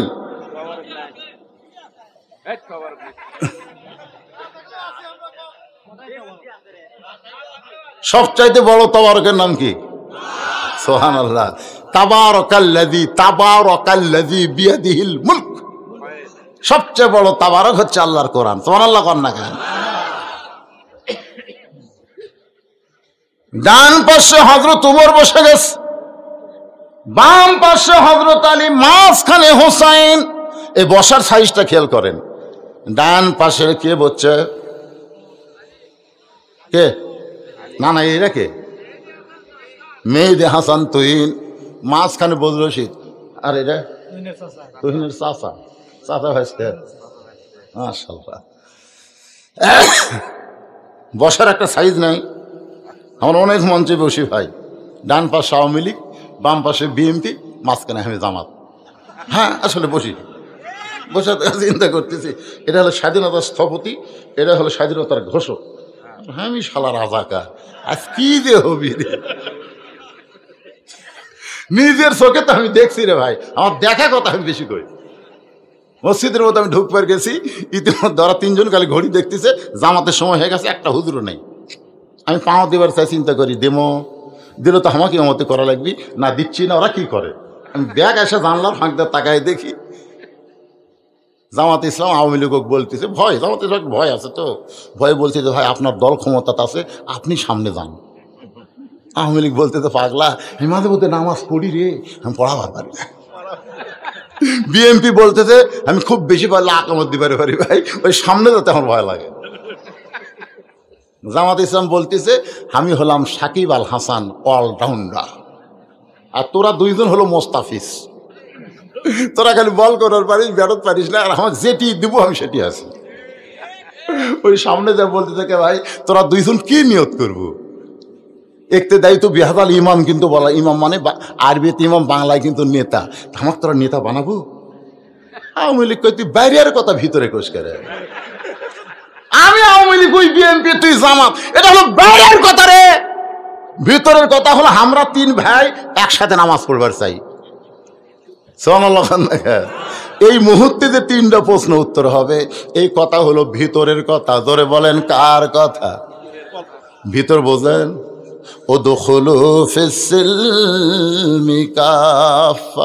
গাড়ির ভিতরে থাকতে হবে, হাত বার করা, মাথা বার করা যাবে না। ল্যাপের ভিতরে থাকতে হবে, শীতের দিনে পাও বার করলে শরীর গরম হবে না। মশারির ভিতরে থাকতে হবে, মশা ধরবে না। ধরে কোন কথা ঠিক কিনা? তেমন ঈমান ইসলামের ভিতরে, আল্লাহর কোরআনের ভিতরে আমাদের থাকতে হবে। ডান পাশে হযরত ওমর, বাম পাশে হযরত আলী, মাঝখানে হোসাইন। সামনে একটা চাদর দিয়া বলতেছে, এই চাদরটা কি জন্যে? আমার মা বোনদেরকে জানার জন্য বলতেছে, মা এই সামনে চাদর দেওয়ার কারণ হলো পর্দা। ধরে বলেন নাম কি? অথচ আমাদের বাংলাদেশের একজন গায়িকা, বর্তমানে সংসদ সদস্য, ওরে শরীয়তের মৌলানা, চোখ দুইটা করলা কানা, মনের পর্দা বড় পর্দা তোমরা খুঁজা পাইলা না। তেতুল হুজুর বুঝলো না। তেতুল হুজুর বোঝেন? আল্লামা শফি রহমতুল্লাহ আলাই, যিনি লক্ষ লক্ষ আলেমের ওস্তাদ, যিনি হলেন আল্লাহর পিওর একজন ওলি। জোরে কারণ সুবহানাল্লাহ। সে আল্লাহর ওলিকে 2 টাকার গায়িকা বর্তমানে সংসদ সদস্য তেতুল হুজুর বানাইছে। মনের পর্দা যদি পর্দায় হতো তাহলে হযরত ওমর সামনে চাদর দিত না, চাদর দিয়ে বুঝাই দিল মনের পর্দা পর্দা না, পর্দা হলো আল্লাহর আইন। আজকে আমাদের বাংলাদেশে অনেক মেয়েরা বলে মনের পর্দাই তো সব, বলে না, অনেক মেয়েরা বলে। কিন্তু আর মায়েরা বলতেছে, মা শোনেন, মনের পর্দা পর্দা নয়, অকরনা ফি বুয়ুতিকুন্না ওয়ালা তাবাররুজনা তাবাররুজাল জাহিলিয়াতিল উলা। মায়েরা শোনেন। এবার ওমর ফারুক বলতেছে, হোসাইন এখন তুমি 3টা প্রশ্ন শুরু করো। এবার হোসাইন দাঁড়িয়ে বলতেছে, রে মেয়ে, তুমি একলা একলা বসে আছো, তাই বলে মনে করো না তুমি একলা হয়ে গেছ। আমি হোসাইন বড় একলা হয়েছি। ওমর ফারুক কোনাতে ঘুরতে দেখো, কে রে ভাই, এটা কেমন কথা? হোসাইন বলে, রে মেয়ে, তুমি একা একা বসে আছো, তাই বলে মনে করো না তুমি একলা হয়ে গেছো। আমি হোসাইন বড় একলা হয়ে গেছি। আমার দুই পাশে 2জন মহামানব দেহ নিয়ে বসে আছে, কিন্তু মনে মনে মনে মনে তোমার পক্ষ নিয়েছে। নির্বাচন কমিশনার নিরপেক্ষ চেয়ারে বসে আছে, কিন্তু মনে মনে মনে মনে একটা দলের পক্ষ। প্রশাসনের কর্মকর্তা নিরপেক্ষ চেয়ারে বসে আছে, কিন্তু মনে মনে মনে মনে একটা দলের পক্ষ নিয়েছে। হযরত আলী আর ওমর ফারুক কিন্তু এই সাইডে বসে আছে, মনে মনে কিন্তু হোসেনের পক্ষে নাই, মনে মনে পক্ষ নিয়েছে কার? মেয়েটা জিতুক, তাহলে আমার ঘটকালি আল্লাহ কবুল করবে। হযরত আলী মনে মনে চিন্তা করে, মেয়েটা যদি উত্তর দিবার পারে তাহলে আমার পছন্দ করা ছেলের বউ আমি পাবো। তাহলে এই 2জন মহামানব দেহ নিয়ে বসে আছে কোন সাইডে? হোসাইনের কাছে, হোসাইনের কাছে। আর মনে মনে মেয়েটার পক্ষ নিয়েছে। আপনারা বলেন তো, দেহের জোর বেশি না মনের জোর বেশি? দেখবেন আমার মতন জুয়ান তাগড়া একটা মানুষ একটা তেলা পোকা দিকে দৌড় মারে, আবার চিকন চাকন একটা মানুষ বিষাক্ত সাপ নিয়ে খেলা করে। এটা কিন্তু দেহের জোরে না, এটা হলো মনের জোর। বর্তমানে বাংলাদেশের মানুষের দেহের জোর আছে, কিন্তু মনের জোর একেবারে। একটা গল্প করবার গেলেও চারিদিকে তাকায়, একটা গল্প করবি আগে কেউ নাই রে, এখন কথা যাবে। হাই রে, মনটা আমাদের এত দুর্বল হলো কেন? ওমর বলে, হোসাইন এখন প্রশ্ন করো। 3টা প্রশ্ন করবে, প্রশ্নের উত্তর এখানে দেওয়া হবে। তার আগে আপনার ঘড়ির দিকে তাকায় দেখেন, আমি কিন্তু কম ওয়াজ করি না, আরও কর্ম, অসুবিধা নেই। আপনার বসে থাকবেন আমার এলাকার মানুষ, আর আমি আপনাকে থুইয়া চলে যাবো, সে বক্তা আমি না। কিন্তু আমার বাবা যে তুহিন, বাবা করে করলাম, কয় বছর বয়স হতো বাবা? হ্যাঁ, 38 বছর, আমার লাতির বয়স। যাই হোক, বাবি খুন। এই যে মাদ্রাসা করছে, উনি একটা কথা বলছে, আমি কিন্তু এরকম মাদ্রাসা করছি। আমার মাদ্রাসা দেখছেন, আমি ওইরকম 200 শতক জায়গা, এখন 200 শতক হয়েছে, আগে ছিল 6 শতক, সে থেকে হতে 200 শতক মসজিদ মাদ্রাসা ইতিমখানা করছি। এই আপনাকে যা টাকা দেন, এই টাকা লিয়ে যায় আমি ওরকম দেই। আমার মাদ্রাসা কারো কাছ থেকে 1 টাকা দান সদকা নেওয়া হয় না, কিন্তু আমি তো আপনাকে টাকাই দিই, এটা মোটামুটি আপনারা সব পান। কিন্তু আমার বাবাজি যে কথাটা বললো, যাবে এককভাবে কোনো জিনিস চলালে সেই জিনিসের বরকত কম হয়। কথাটা বুঝলেন না? আপনাকে আমি বুঝাচ্ছি। এই তো মনে করেন এক জায়গাতে একটা কবর আছে, আর এক জায়গায় 10টা কবর আছে। 1 কবর আর 10 কবর। আল্লাহ রাসূল কিন্তু জান্নাতুল বাকি যখন নির্মাণ করলেন, তখন সাহাবের বলেন, হুজুর এই জান্নাতুল বাকি গোরস্থান নির্মাণ করার কারণ কি? রাসূল বললেন, শোনো, মনে করো যে আমাকে বাতাস করার জন্য বেলাল পাকা হাতত লিছে, আমাকে বাতাস করবে, আমার শরীর গরম ঘামে গেছে, কিন্তু আমার পাশে আবু বকর ওমর আছে, ওই 2জনকে কিন্তু বাতাস করার নিয়ত নাই, কিন্তু আমি রাসূলকে বাতাস করার কারণে ওরা 2জন আমার কাছে আছে বলে ওরাও বাতাস পাবে। যেরকম ঠিক কিনা? তো একই জায়গায় যখন বহু কবর থাকে, কোনো কবর যদি আল্লাহ রহমত বর্ষণ হয়, অন্য কবরও রহমতের কিছু অংশ পায়। তো এককভাবে মাদ্রাসা না চালায়, মসজিদ না চালায়, সকলে মিলে উনি হয়তো মেন ভূমিকা পালন করবে, কিন্তু আপনারা সকলে মিলে যদি মাদ্রাসা চালান, সকলের নজর পড়বে, সকলের মহব্বত হবে, তখন মাদ্রাসায় ছাত্রের কোনো অভাব হবে না, মাদ্রাসার উন্নয়নের বরকতের কোনো অভাব হবে না। জোরে কোন কথা ঠিক কিনা? এই হিসাবে আমার বাবাজি যে কথা বলেছে, আমি সেই কথার তালে আপনাদের বলতেছি, এই মাদ্রাসার পক্ষে কি আপনারা আছেন? কারা কারা আছেন আল্লাহকে একটু দুই হাত তুলে দেখান তো বাজান। হাত তোলেন রে, হাত তোলেন, লিল্লাহ হাত নামান। এই দুই হাতে আপনারা যদি পারেন, অল্প হোক বেশি হোক, একেবারে যাদের বাপ মা চলে গেছে এই মাদ্রাসায় একটা কোরআন শরীফ দিবেন। যে হুজুর আমার বাপ মা রোহের মাখরাতে এই তিন মাদ্রাসায় আমি একটা কোরআন শরীফ 500 টাকা দিলাম, আপনি 500 টাকা দিবেন, একটা কোরআন শরীফ দান করার সওয়াব আল্লাহ আপনার বাপ মার কবরে দিয়ে দিবে। যদি কোরআন শরীফ দেওয়ার মতো টাকা না থাকে, 100 টাকা 200 টাকা যিনি যা পারবেন আল্লাহ হস্তে এই মাদ্রাসা একটু দান করেন। দেখি তো আপনারা আসলে দুই হাত তুলছেন, এরা মনের টাকা তুলছেন না ঝাঁকির তুলেছেন?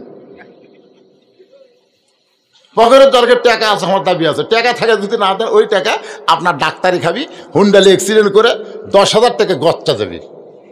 ভালো হুন্ডা ভেঙে গেছে, ঠ্যাং একটা নেই, কি করবেন? তার সদকা তো তারুদ্দুল বালা, দান সদকা করলে সমস্ত বালা মুসিবত আল্লাহ দূর করে দেয়। 500 টাকার একটা লোক নাই করে, বাপ মা মরে গেছে, তার রুহের মাগফিরাতে কোরআন শরীফ 500 টাকা দেবে না, লগত এরা বাকি হবি না, লগত।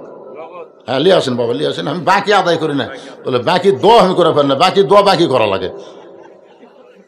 এক নেতায় 1 লাখ টাকা দিচ্ছে, দোয়া করতে করতে হুজুরের গলা বসে গেছে, পরের বছর যায় শুনে এখনো টাকা দেয়নি।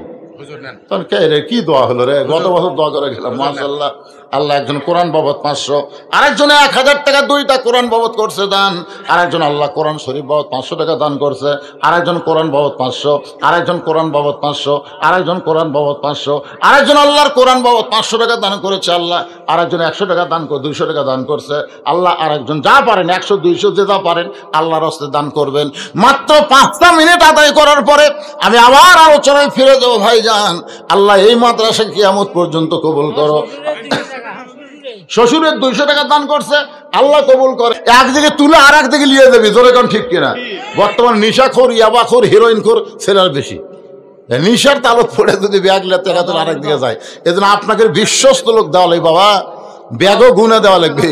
আজগবি একসাথে টাকা তুলবার দেওয়া যাবে না, বুঝলেন না? এই আসেন আসেন, কে পারেন 500 টাকা বাপ মার কবর, মাশাল্লাহ মাশাল্লাহ। হ্যাঁ 1000 টাকা দিছে, আরো 1000 দিবে। আমার ভাইয়ের নাম কি রে? শফিকুল ইসলাম 2000 টাকা নগদ 1000 টাকা দান করেছে, আরো 1000 টাকা দান করবে।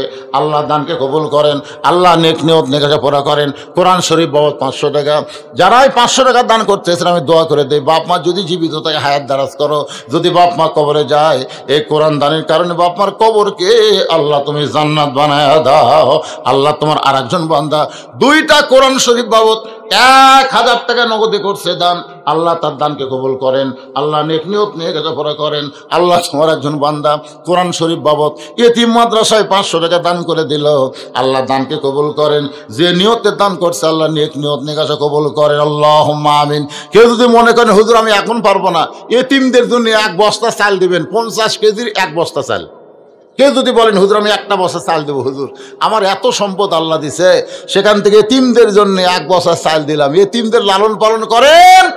আল্লাহ নবী বলেছেন শিশুকালে মইরা গেছে মা, গর্ভে থাকতে মরছে পিতা, চোখে দেখলাম না, কে করিবে লালন পালন, কে দিবে সান্ত্বনা, এই দুনিয়ার বড় এতিম নবী ছিলেন একজনা। টাকা আদায়ের কথা শুনে অনেকে উঠে চলে যাচ্ছে, হায় হায় রে, আরে আপনি টাকা না দিলেও মাদ্রাসা চলবি রে পাগলারা, কিন্তু আপনার চলবে কি করে? শোনেন চলবে কি করে শোনেন, আল্লাহর আমি যদি আল্লাহর বান্দা না হই আল্লাহর কোনো ক্ষতি হবে? কারণ আমার মতন বহু বান্দা আল্লাহর আছে না নাই, কথা কন না আছে না নাই, কিন্তু আল্লাহ আমার না হলে আমার শেষ রে, কারণ আমার আল্লাহর মতো তার কোনো আল্লাহ নেই। তো এই জন্যে ভাইজান একটু চাইলাম, পরীক্ষা করলাম, লিয়াবলুয়াকুম আইয়ুকুম আহসানু আমালা, সবচেয়ে সুন্দর আমল হলো আখিরাতকে বিশ্বাস করে আল্লাহ রাস্তায় দান করা। যারা দান করে তাদের আখিরাতের প্রতি বিশ্বাস আল্লাহ মজবুত করে দেয়। কারণ এই যে টাকাগুলো আপনারা দিলেন, এই টাকা দিয়ে তো আপনি কয়েকদিন চা খাওয়ার পারতেন, কিন্তু আপনার তো হলো না, আপনি আখিরাতকে বিশ্বাস করে এই টাকা দিলেন, আল্লাহ তাআলা এই টাকা আপনার নামে জান্নাতের ব্যাংকে অ্যাকাউন্ট খুলে দেবে। সবাই একটু মহব্বত না দরুদ পড়েন, আল্লাহুম্মা সাল্লি আলা সাইয়্যিদিনা মাওলানা মুহাম্মদ ওয়া আলা আলি সাইয়্যিদিনা শাফিআনা। হোসেন বলে, রে মেয়ে, আমার 1 নম্বর প্রশ্ন হলো, আমার মাকে তুমি জানো? আমি কোন মায়ের সন্তান? কোন মা আমাকে গর্ভধারণ করেছে? আমার মা সম্পর্কে তোমার জানা আছে? হযরত আলী চমকে উঠছে, হযরত আলী চমকে উঠছে, কারণ আমি ছেলের সঙ্গে বসে আছি, ছেলে বাবার কথা না বলে মায়ের কথা বলতেছে। তার মানে আপনারা কি বুঝতেছেন? সন্তান ভালো মন্দ হওয়ার জন্য বাবা কিন্তু না, সন্তান ভালো মন্দ হওয়ার জন্য তার মা যথেষ্ট। ধরে কোন কথা ঠিক কি না? একটা গানও আছে, বাবা আনন্দে মাতিয়া সাগরে ভাসাইয়া সেই যে চইলা যায় খবর লয় না, মাজন ধরিয়া উদরে কতই কষ্ট করে, 10 মাস পরে পায় প্রসবের বেদনা, এমন দরদি ভাবে কেউ হবে না আমার মা গো। মেয়েটা পর্দার ওপার থেকে বলে, হোসাইন, আপনার মাকে আমি চিনি। প্রশ্ন করেছে, আমার মাকে তুমি জানো? আর উত্তরে বলতেছে, আপনার মাকে আমি চিনি। ওমর ফারুক জিব্বাত কামড় খাইছে। জিব্বাত কামড় খাওয়ার কারণ হলো প্রথম প্রশ্নে আউট, কারণ প্রশ্ন করেছে আমার মাকে জানো। ফাতেমাকে সবাই জানতে পারে, কিন্তু ফাতেমারে কেউ চিনতে পারবে না, কারণ ফাতেমা হলো পর্দানিশী নারী। জোরে কোন কি নারী? পর্দানিশী নারীর খবর জানে অমুকের বউ আছে, কিন্তু আমরা কোনোদিন দেখলাম না। আমাদের পাড়ায় অনেক বউ আছে, সবাই বলে অমুক ছেলে বিয়ে করছে, কিন্তু আজও পর্যন্ত তার বউকে আমরা দেখলাম না। কেন দেখবা? সে শুধু নিজে দেখার জন্য বিয়ে করছে, পরকে দেখানোর জন্য বিবাহ করেনি। আপনারা বলেন তো, আজকে যে যুবকদের স্বপ্ন দোষ হয়, এটা কি পর্দানিশীর জন্য না বেপর্দার জন্য? মুরব্বীরা কর না কেন? আপনাকে তার এটা হয় না? কেরে যুবক, কার জন্য হয়? সব মেয়েরা যদি পর্দানিশী হতো, আমাদের সোনার যুবকেরা এই বয়সে দেওয়ালে হারবালের পোস্টাল পড়তো। অনেক যুবকেরা এই মাহফিলের বিজ্ঞাপন পড়ে না তো, হা করে কি পড়িস রে? Indian herbal, Kolkata. কিচ্ছুই লাগবে না বাবা, কিচ্ছুই লাগবে না। সুবহানাল্লাহ। আমার মায়েরা যদি পর্দার ভিতরে থাকে, সবাই তাকে জানবে, কিন্তু কেউ চিনবার পারবে না। হযরত আলী চোখ দিয়ে দর দর করে পানি পড়তেছে, আর হোসেন মুস্কি মুস্কি হাসতেছে। আলী চোখ দিয়ে পানি বের করার কারণ হলো, আমি পুরাপুরি চিনবার পারি নাই, কারণ গভীর রাত্রে ফাতেমাকে কবর দিয়া হযরত আলী যখন দোয়া করতেছে, আল্লাহ আমার ফাতেমাকে তুমি কবুল করে নাও, কারণ রাতের বেলা মারা গেছে, রাতের বেলায় কিন্তু কবর দিয়েছে, আবার রাতের বেলায় দোয়া করতেছে আল্লাহর কাছে। সঙ্গে সঙ্গে দেখতে পায় সামনে কয়েকটা পুরাতন কবর, এইমাত্র ফাতেমার কবর দিয়েছে, সেই কবরটার নাই। গোটা জান্নাতুল বাকি হযরত আলী দৌড়ায় আর বলে, ফাতেমার কবর, ফাতেমার কবর। কে যেন আওয়াজ দেয়া বলে, আলী, আমার ফাতেমা পর্দানিশী রে, আমি আল্লাহ জোহরা ডিগ্রি দিয়া ফাতেমার কবরটাকেও কিয়ামত পর্যন্ত পর্দা করে দিয়েছি। যে ফাতেমার কবর পর্দা হয়, সেই ফাতেমারে চিনে। মেয়েটা বলতেছে, আমি চিনি। অনেক সময় হয়ে গেল, 3 বিচারক যখন কিছুই বলেন না, মেয়েটা বলে, হোসাইন আপনি প্রশ্ন করলেন, উত্তর দিলাম, হলো কি হলো না? ওমর ফারুক বলে, কেমনে হবে? হোসাইন প্রশ্ন করলাম, আমার মাকে জানো? উত্তর দিলে চিনি। মেয়েটা বলে, হোসাইন আপনার মায়ের চোখের ভুরু জোড়া ছিল। হোসাইন আপনার মায়ের বাম গালে কালো একটা তিল ছিল, থুতুরির তলে লাল একটা দাগ। সঙ্গে সঙ্গে হতালি চিৎকার দিয়ে বলে, মা রে, যা বলছিস বলছিস, মার বলিস না। এই 3 জনের মধ্যে একজন পরপুরুষ আছে। আপনারা বলেন তো, 3 জনের মধ্যে পরপুরুষকে? যে উমর সম্পর্কে রাসূল বলেছে, আমার পরে কেউ নবী হলে আল্লাহ উমরকে নবী বানাতো। সে উমর যদি পরপুরুষ হয়, তাহলে মুরিদের বইয়ের কাছে পীর কি পুরুষ? আপনার বুঝতে পারতেছে না? মুরিদের বউ বইয়ের কাছে পীর সাহেব কি পুরুষ, তো অনেকে তো পরপুরুষ কয় না, এটা আমার বাবা। তিনটা জিনিস আমি প্রায় মাহফিলে বলি। একটা হলো ডাক্তারের বইয়ের কোনদিন সিজার লাগে না, কারণ প্রত্যেকটা ডাক্তারই চায় তার বউ নর্মালে বাচ্চা দেখ। নর্মালে বাচ্চা হলে মায়ের কোনো ক্ষতি হয় না, বাচ্চারও কোনো ক্ষতি হয় না। প্রত্যেকটা বাচ্চাই নর্মালে হবে, কিন্তু কতগুলা মা এনা বেদনা স্বামী কত সিজার কর্ম রে। বয়টা ডাক্তার দেখো, ডাক্তার বলতে ভাই দেখ না ব্যাকা হয়ে আছে রে, মানে ট্যাকা খাবি তো শালারা, ওই ব্যাকা হয়ে আছে তো। আসলে ব্যাকা টেকা কিছু না, 3 দিন পরে এমনি বাচ্চা হবে, 3 দিন আগেই সিজার করে। আপনি খোঁজ করে দেখবেন বগুড়া জেলার কোনো ডাক্তার বউ সিজার করেনি। মৌলবীর বাড়িতে কোনোদিন মিলাদ হয় না, খেয়াল করে দেখবেন। একটা মৌলানার বাড়িতে মিলাদ হয় না, কারণ এরা জানে মিলাদ একটা ফাও জিনিস, খামা খাইটা করে কি হবে, তো পরের বাড়িতে তারা মিলাদ খাবি। এদিক হোক। আর 3 নম্বর হলো পীরের বউ কোনোদিন মুরিদ হয় না, কারণ পীরের বউ জানে আমার পীর 1 নম্বর লুচ্চা, মাঝে মধ্যে মুরিদের বইয়ের দিকে চোখ মারে, এই শালার হাতে মুরিদ কি হবে। তাহলে কয়টা করলাম? 1 নম্বর ডাক্তারের বইয়ের সিজার লাগে না, মৌলবীর বাড়িতে মিলাদ হয় না, পীরের বউ মুরিদ হয় না। কি বুঝলেন? বুঝলেন? তাহলে পর পুরুষ তুমি কেমনে জানলে মা হোসেন মায়ের চোখের ভুরু জোয়ান? এটা পৃথিবীর কেউ না জানলেও শুধু আমি আলী জানি। সুবহানাল্লাহ কোন। আল্লাহ রাসূল বলেছেন তোমার বিবির এই 2 ভুরুর মাঝখানে, বাবা গল্প না, এখন মজার ওয়াজ হচ্ছে, তোমাকে গল্প দেখলে ওরা বাড়িতে আগে থাকবি। 2 ভুরুর এই 2 ভুরু নাই, এই 2 ভুরুর মাঝখানে কোনো বউকে যদি স্বামী একটা চুমা খায়, ওই স্বামীর আমল নামায় একটা ওমরা হজের সওয়াব আল্লাহ দিয়ে দেয়। আমরা অনেক শুনেছি বাবার মুখের দিকে তাকালে, মায়ের মুখের দিকে তাকালে হজের সওয়াব, কিন্তু বইয়ের ভুরুর মাঝখানে চুমা দিলে তো হজের সওয়াব। একটা চুমা খাবেন হজের সওয়াব। কিন্তু আমি তো এরকম বলতে দিই ভাই, মেয়েরা তো বেজার হচ্ছে, হুজুর কি ওয়াজ করলো রে, এরা যে বিনি খাওয়া খাই রে, ঘরের মধ্যে ঢুকলে মনে হয় ভোকরা মাটা ঢুকছে, আর চুমা খাবার গেলে তখন বমি হবি রে।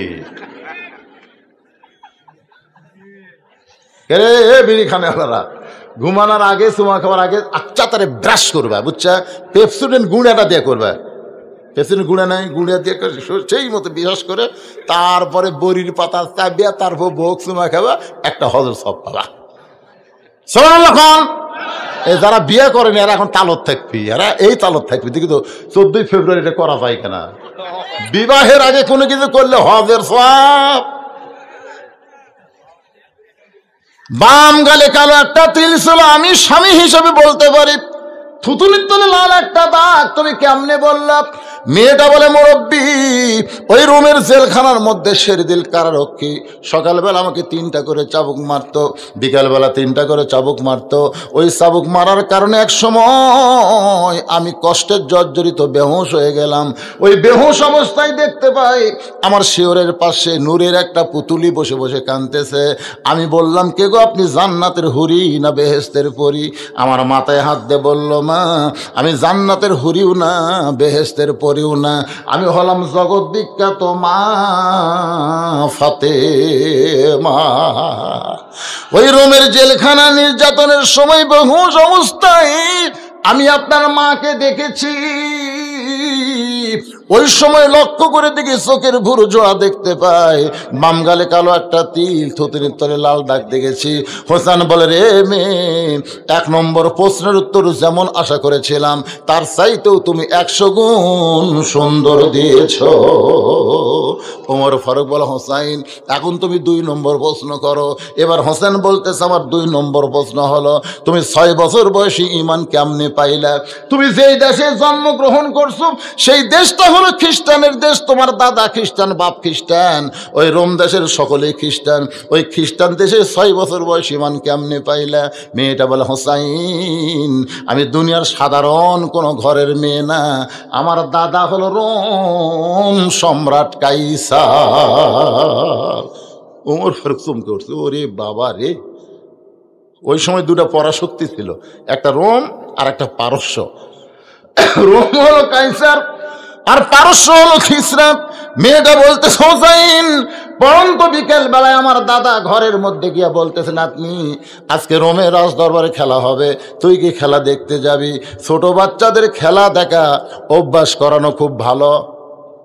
কথা কয় না। পানি ফোড়া দেন হুজুর, আমার ছেলে খালি কান্দে। পানি ফোড়া দিলাম, এক সপ্তাহ পরে কয় পানি ফোড়া হয় না, তেল ফোড়া দেন। তেল ফোড়া দিলাম, এক সপ্তাহ পরে কয় হুজুর আপনাকে দোয়ার মধ্যে আর বরকত নেই। চলে গেল মন খারাপ করে ছেলের মা। এক আধ মাস পরে বললাম, মা খবর কি? কয় আর কান্দে না হুজুর, আর কান্দে না। আমি বললাম কি দেখ কি পড়াতে ভালো হলো? না না, আমার বাপ একটা মোবাইল কিনে দিছে। যখন কান্দে তখন গেম চালু করে দিই, আর কান্দে না। মানে এই ছোট ছোট বাচ্চা করো, এরা খেলা দেখানোর অভ্যাস করতেছে। আপনি জানেন এই বাচ্চার চোখ কি হবে? এই কথা কন না রে, এই ছোট্ট না বাচ্চা খেলা মোবাইল দিয়ে তো এক বাড়ি যা দেখি মায়ের হাতে একটা, বাপের হাতে একটা, পুচকার হাতে একটা, তিনজনই মনাজাত করতেছে। কি যুগ পড়লো রে ভাই রে। ওয়াজ করার সাথে সেলফি তুলবার যা টেজ ভাঙিচ্ছে, বক্তাকে ছাড় দিচ্ছে না ভাই। এক বক্তা কথা এলা তোলা জায়েজ নাই, দেই কথা জায়েজ নাই, তোর ওয়াজ শোনাও যায় না হে। মানে সেলফি তুলবার না দিলে বক্তা পর্যন্ত বেসাই হয়ে যাচ্ছে।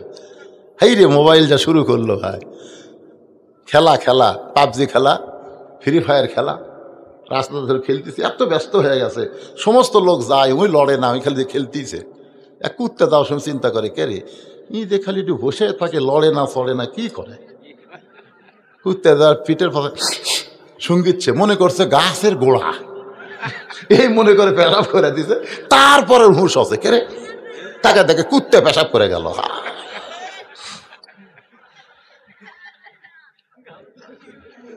রে যুবকেরা শোনো, নষ্ট করে দেবে জীবন, নষ্ট করে দেবে শিক্ষা, নষ্ট করবে চোখ, নষ্ট করবে চরিত্র। আর হেডফোন লাগাইলে ঠসা হবে, বউ খালি গালি দিবি তুমি মুস্কি মুস্কি হাসবা। আমাকে এলাকায় ঠসা স্বাভাবিক বউ গাইলাই ওইখানে হাসে, শুনবারই পায় না। তো হেডফোন দিয়ে তারা গান শুনতেছে, ওরা কান ভালো থাকবে। এই যে চোখ দিয়ে সবসময় তাকে থেকে দেখতেছে, চোখ ভালো থাকবে না। ছোট 6 বছরের মেয়ে বলে, হোসাইন আমি আমার দাদার সঙ্গে খেলা দেখার জন্য রাজ দরবারে আসলাম। আমার দাদাকে বললাম, দাদা খেলা কোন জায়গায়? আমার দাদা বলে, ওই যে তাকায় দেখ। আমি তাকায় দেখি একটা মানুষের 2টা চোখ কালো কাপড় দিয়ে বেঁধে রাখছে, ওই মানুষের 2টা হাত কালো রশি দিয়ে বাঁধছে, ওই মানুষের 2টা পা লোহার শিকল দিয়ে আটকায় রাখছে। আমি বললাম, দাদু ভাই খেলা দেখার কথা বলে নিয়ে আসলেন, কিন্তু ওইটা কি খেলা আমি তো বুঝতেছি না। আমার দাদা বলতেছে, ওইটা একটা মুসলমান, ওইটা একটা মুসলমান, ওই মুসলমানকে নিয়ে আজকে খেলা হবে। ওই যে তাকায় দেখ। মেয়েটা বলে, 6 বছরে তাকায় দেখি একটা আগুন চুলার দাউ দাউ করে জ্বলতেছে। সেই চুলার আগুনে বিশাল একটা দেখছি, মনে মনে তেল, নিচের আগুনের তাপে তেলগুলো টকবক টকবক করতেছে। আমার দাদা বলে, নাতনি রে ওই মুসলমানকে হাত পাও বান্ধা উত্তপ্ত তেলের মধ্যে ফেলে দিব। আজকের খেলার নাম হলো মুসলমান মারার খেলা। আমি তখন জোর হাত করে বললাম, দাদু ভাই এই মুসলমানকে না মারার খেলা কি বন্ধ করা যায় না? মুসলমানকে মারার খেলা কি বন্ধ করা যায় না? আমার দাদা বলতেছে, 100 বার যায়। যদি মুসলমান একটা বারের জন্য বলে আল্লাহ রাসূল মানি না, খালি একটা বারের জন্য বলবে আল্লাহ রাসূল মানি না, তাহলে হাতের বাঁধন খুলে দিব, চোখের বাঁধন খুলে দিব, পায়ের শিকল খুলে দিব। কারণ তার সব বাঁধছি, কিন্তু মুখটা তো আমি বান্ধি নাই। তার চোখ বান্ধা, তার হাত বান্ধা, তার পাও বান্ধা। কিন্তু আজকে আমাদের বাংলাদেশে হাত খোলা, চোখ খোলা, পাও খোলা, কিন্তু মুখ বান্ধা, মুখ বান্ধা, কথা কয় না। সঙ্গে সঙ্গে মেয়েটা বলে, হোসাইন আমি 6 বছরের ছোট্ট মেয়ে মুসলমানের কাছে গিয়ে বললাম, মুসলমান একটা বারের জন্য শুধু বলেন আল্লাহ রাসূল মানি না, তাহলে আমার দাদা আপনাকে ছাইড়া দেবে। সঙ্গে সঙ্গে মুসলমান বলে, রে ছোট্ট মেয়ে, তোমার কাছে জীবনের গুরুত্ব আছে, কিন্তু আমার কাছে ইমানের গুরুত্ব বেশি। দরকার হলে জীবন দিব, কিন্তু এক মুহূর্তের জন্য আল্লাহ রাসূল ছাড়ব না। মেয়েটা বলা, হোসাইন, সঙ্গে সঙ্গে আমার দাদা চিৎকার দিয়ে বলল, সৈন্যরা এই মুহূর্তে উত্তপ্ত তেলের মধ্যে ফেলে দাও। ওই মুসলমানকে যখন তেলের দিকে নিয়ে আসতেছে, 6 বছরের ছোট্ট মেয়ে বলে, হোসাইন, আমি ছোট্ট অবস্থায় তাকায় দেখি মুসলমান সিনা টান করে উত্তপ্ত তেলের দিকে আসতেছে, মানে তার মৃত্যুর কথাই খেয়াল নেই। কারণ সে বিশ্বাস করে, ওয়ালা নাবলু, সে বিশ্বাস করে, ওয়ালা তাকুলু লিমান ইউকতালু ফি সাবিলিল্লাহি আমওয়াতুন বাল আহইয়াউ ওয়ালাকিন লা তাশউরুন। ওই মুসলমানকে হাত পা বেঁধে উত্তপ্ত তেলের মধ্যে ফেলে দিবে। মেয়েটা বলে, হোসাইন, ওই সময় মুসলমান চিৎকার করে বলতেছে, লা ইলাহা ইল্লাল্লাহু মুহাম্মাদুর রাসূলুল্লাহ।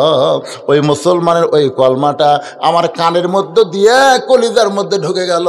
আমি তখন তাকায় দেখি মুসলমানের দেহ উত্তপ্ত তেলের মধ্যে পড়েছে, আর দেহের পাখিটা কে যেন ধরে জান্নাতের বাগানে উড়াল দেয়।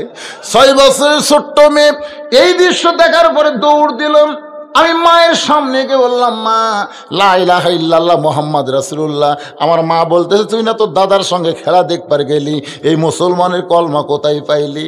এ কলমা বলিস না মা, এই কলমা বললে তো দাদা, তোর বাপ তোকে মাইরা ফেলবে। আমি তখন বললাম, মা, এই কলমাওয়ালারা কোনোদিন মরে না। হোসাইন 6 বছর বয়সে ঈমান নামক মহামূল্যবান নিয়ামত এইভাবেই আমি অর্জন করেছি। হোসেন বলে, রে মেয়ে, 2 নম্বর প্রশ্ন উত্তর যেমন আশা করেছিলাম তার চাইতে 1000 গুণ তুমি সুন্দর দিয়েছ। ওমর ফারুক বলে, হোসাইন, এখন তুমি 3 নম্বর প্রশ্ন করো। এবার হোসেন বলে, রে মেয়ে, আমার 3 নম্বর প্রশ্ন হলো, বিবাহের পরে আমার সঙ্গী তোমার থাকতে হবে। বিবাহের আগে কোনো কিছু করা যায়? জোরে কোন? বাল্য বিয়া বন্ধ আছে, কিন্তু বাল্য প্রেম বন্ধ নাই। আমাকে সরকার খুবই চালাক দেখছেন, বাল্য বিয়া বন্ধ করে দিছে, কিন্তু বাল্য প্রেম চলবে। 13 বছর ছেলে 9 বছরের মেয়েগুলা পেলে গেছে। এই মোবাইল কিন্তু ছোটো ছোটো বাচ্চা করে প্রেম শিখাচ্ছে। জোরে কোন কথা ঠিক কিনা দেখবেন? যখন রাস্তা দিয়ে দেখবেন 13-14 বছর ছেলেরা রাস্তা দিয়ে 2 জন যায়, খালি ফিস করে গল্প করে। কি গল্প করা?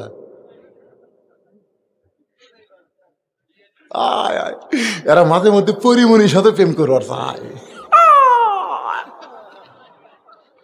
কে রে, তোর বয়স কত? ওই তো নানি সমান রে। বিশ্বাস করবেন না, আমি 13-14 বছর এক ছেলের ম্যানি ব্যাগের মধ্যে পরিমণির ছবি দেখছি। আমি বললাম, কে রে? এবার কে রে পাগলি? ই কি রে বুড়ি রে, তুই কি রে? বাল্য বিয়ে শুধু বন্ধ করলে চলবে না, বাল্য প্রেমও বন্ধ করা লাগবে। কতক্ষণ ঠিক কিনা? একটু মনোযোগ দিয়ে শুনবেন। হোসেন বললেন, রে মেয়ে, বিবাহের পর আমার সঙ্গী তোমার থাকতে হবে। মেয়েটা ফোঁপায় ফোঁপায় কাঁদতেছে। ওমর ফারুক বললেন, মা, 2টা কঠিন প্রশ্ন করলো, তার উত্তর দিলে, আর সহজ প্রশ্ন শুনে কেন কাঁদতেছ? মেয়েটা বলে, আমিরাল মুমিনিন, আমি যদি হোসেনকে বলি বিয়ার পরে আপনার সঙ্গে থাকবোই থাকবো, এই উত্তর দিলে হোসেন খুশি হবে না, আমাকে চিন্তা ভাবনা করে উত্তর দেওয়া লাগবে। ওমর ফারুক বলে, মা, তাহলে কি বলবা? মেয়েটা বলে, হোসাইন, আল্লাহর একজন নবী ছিলেন, সেই নবীর নাম হলো আয়ুব নবী। জোরে বলেন, কি নবী? আয়ুব নবী একদিন বাদশা ছিল, নবী ছিল, চাকর নকর অনেকগুলো বিবি ছিল। আয়ুব নবী যখন অসুস্থ হয়ে গেল, এক সময় শরীরের মধ্যে ঘা হয়ে গেল, তার বাদশাহী চলে গেল, এমনকি লোকালয় থেকে তাকে জঙ্গলে রেখে আসলো। দেহের মধ্যে যখন পোকা ধারণ করলো, কোনো বউ তখন আইয়ুব নবীর সঙ্গে ছিল না, সবাই যখন দূর দূর করে তাড়িয়ে দিয়েছে, এমন সময় একটা বউ আইয়ুব নবীকে ছাড়ে নাই। সেই বিবির নাম হলো রহিমা। হোসাইন, রহিমার মতো বিয়ার পরে আপনার সঙ্গে সুখে দুঃখে সব সময় থাকতে চায়। হোসেন বল, আমির আল মুমিনিন, আপনার ঘটকালি আল্লাহ কবুল করেছে, আমার বাবার মনে মনে পছন্দ করা বউটাও আল্লাহ কবুল করেছে, আমার কোনো আপত্তি নেই। ওই মেয়েটাই হোসেনের বিবি হলেন, নাম হলো শাহের বানু, কারবালার প্রান্তরে। আলী আসগর যখন শহীদ হয়, হোসেন বলেছিল তোমার বাচ্চা নিয়ে তুমি নিরাপদে থাকলে আজকে তোমার বাচ্চা শহীদ হইতো না। চিৎকার করে বলে, বিবাহের পূর্বে বলেছিলেন আপনার সঙ্গেই থাকবো, সন্তান যাবে চলে যাবে কিন্তু আপনার সঙ্গ ত্যাগ করবো না। কারবালার প্রান্তরে হোসেন রাদিয়াল্লাহকে শহীদ করে দেহ ফাইলা দিয়ে মাথা যখন নিয়ে যায়, এমন সময় বিবি কান্দার বলে, স্বামী গো, আজকে দুনিয়াতে আপনাকে হত্যা করে দেহ এক জায়গায় মাথা এক জায়গায়, কিন্তু আমি জানি আপনি আল্লাহ আপনাকে জান্নাতের যুবকদের সর্দার বানায় দেবে, হাজার হাজার হুরগেলমান পাবেন। ওই সময় এই দুঃখী বউটাকে আপনি ভুলবেন না। আমার মায়েরা, পর্দার অন্তরালে যারা, আমার সামনে যারা বসে আছেন ভাইজানেরা, সকলকে লক্ষ্য করে এই ঘটনার ভিতর দিয়ে ইযা আসাবাতুহুম মুসিবাতুন ক্বালু ইন্না লিল্লাহি ওয়া ইন্না ইলাইহি রাজিউন। এক বস্তা কি দিয়েছে? চাউল দিছে? কে দিল সেটা? মাশাআল্লাহ, আমি ভুলে গেছিলাম, এক বস্তা চাউল সে আমি ভুলে গেছিলাম। কোনটা ইকবাল? আপনি ইকবাল? মাশাআল্লাহ। মহিলা টাকা দিয়ে কে লিয়া গেল কি বুঝলেন? এটা মহিলা? আচ্ছা আচ্ছা। আস্তাগফিরুল্লাহ রাব্বি মিন কুল্লি যামবি ওয়া আতুবু ইলাইহি লা হাওলা ওয়া লা কুওয়াতা ইল্লা বিল্লাহিল আলিয়্যিল আযীম। আল্লাহুম্মা আমিন। আল্লাহুম্মা আনতাস সালাম ওয়া মিনকাস সালাম তাবারাকতা ইয়া যাল জালালি ওয়াল ইকরাম। আল্লাহ, কঠিন শীতকে উপেক্ষা করে আল্লাহ তোমার বান্দা তুহিন খান আজকের এই জান্নাতের বাগান লাগাইছে। আল্লাহ, তোমার নবীর ইতিম মাদ্রাসাকে লক্ষ্য করে আল্লাহ মেহেরবানি করে আজকের এই মাহফিল আমাদের সকলের হিদায়াতের জন্যে, নাজাতের জন্যে, জান্নাতের জন্যে আল্লাহ তুমি কবুল করে নাও। আল্লাহ, এই মাহফিল করতে গিয়ে হাজার হাজার টাকা খরচ হয়েছে আল্লাহ, এই খরচগুলোকে আল্লাহ তুমি জান্নাতের বিনিময়ে কবুল করো। এই মাদ্রাসা এতিমখানাকে আল্লাহ তুমি কবুল করো। যার নামে মাদ্রাসা নির্মিত হয়েছে আল্লাহ, তার কবরকে তুমি জান্নাতের টুকরা বানিয়ে দাও। আল্লাহ, আল্লাহ ওয়াজের শুরু থেকে শেষ পর্যন্ত অনেক আলোচনা হয়েছে আল্লাহ, অনেক জিকির আজকার কোরআন তেলাওয়াত হয়েছে। যদি ত্রুটি হয়, ভুল হয়, মাফ করে দিয়ে জাহাদিয়া মঞ্জুর করো আল্লাহ। সোনার মদিনায় নৈফাকে রওজা মোবারকে আল্লাহ তুমি কবুল করে নাও। আল্লাহ, তামাম আম্বিয়া কেরাম, আসহাবে কেরাম, তাবিনে কেরাম, তাবিনে কেরাম, তামাম পৃথিবীর মাটির নিচে যত মুমিন মুমিনাত আছে আল্লাহ সকল আর ফরহাদিয়া কবুল করো। আল্লাহ, আমরা যারা হাত তুলেছি, আমাদের জনম দুঃখনী মা বাবা যাদের কবরে চলে গেছে আল্লাহ, বাপ মার কবরকে জান্নাতের টুকরা বানিয়ে দাও। আল্লাহ, আমাদের দাদা দাদি, নানা নানা, আত্মীয় স্বজন, শ্বশুর শাশুড়ি যাদের কবরে গেছে আল্লাহ, কবরবাসীদের মাফ করে দাও। আল্লাহ, আল্লাহ এই মাদ্রাসা 3 জন বাচ্চার মাথায় পাগড়ি পরানো হলো আল্লাহ, তাদেরকে হক্কানে হাফেজ আলেম হিসেবে কবুল করো।